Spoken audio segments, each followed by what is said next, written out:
and kept walking. I mean, what could those two guys say wearing those friggin' shorts? The far shore of Lake Washington was little more than a smear of lights. To my left, the sinuous curves of the 520 bridge flickered through the veil of falling water. I turned right and walked 3 condos down. I straightened my shoulders inside my jacket, put on my best eager young fella look, and knocked on Rebecca's door. Waited. Nothing. Knocked again. Nothing again. I scowled and looked to my left. The drapes were drawn. The lights were on. I knocked again. Not a peep. I put my ear up to the door. I was listening hard when a faint whiff of something curled into my nostrils. I pulled my head back and knocked again, harder this time. I stepped down into the shrubbery, put my face to the window, and peered between the drapes. The only things visible were a section of carpet and the backside of the kitchen island. I knocked hard on the glass and waited. Nothing moved. I stepped back up onto the front porch and pounded on the door. Once again, no response. I pulled out my phone and dialed Rebecca's number, then leaned against the door and listened. And there it was, that song she used for a ringtone, some Patti Smith thing I hated. She had it set up to ring a couple of 1,000 times before it went to voicemail. I gritted my teeth and listened until it stopped. That was the moment when the hairs on the back of my neck began to rise. As King County's medical examiner, Rebecca was perpetually on call. She went nowhere without her phone. Ever.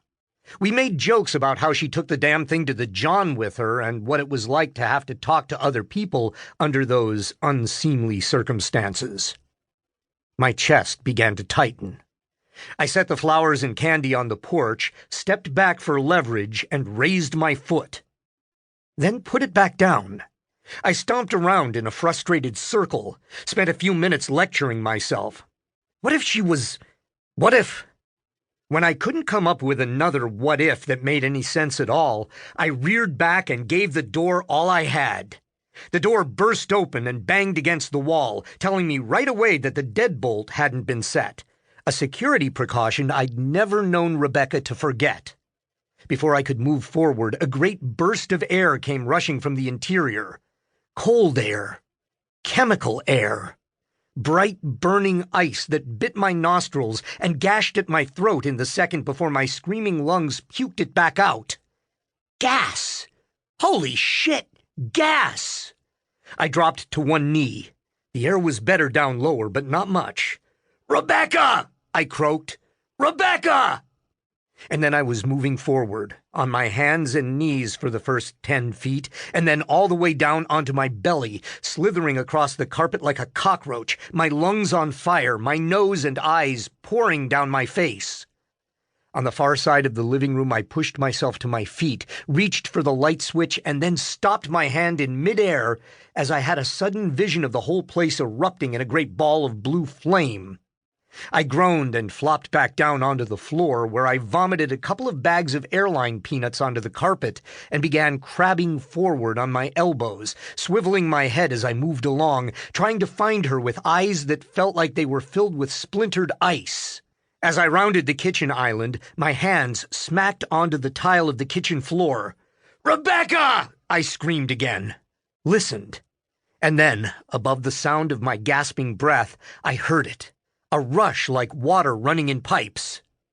I spit a mouthful of bile and looked up, my eyes so wet and glassy I couldn't focus. So I bent all the way down to the floor and wiped them with my sleeve, looked up, and everything was green. Bright green.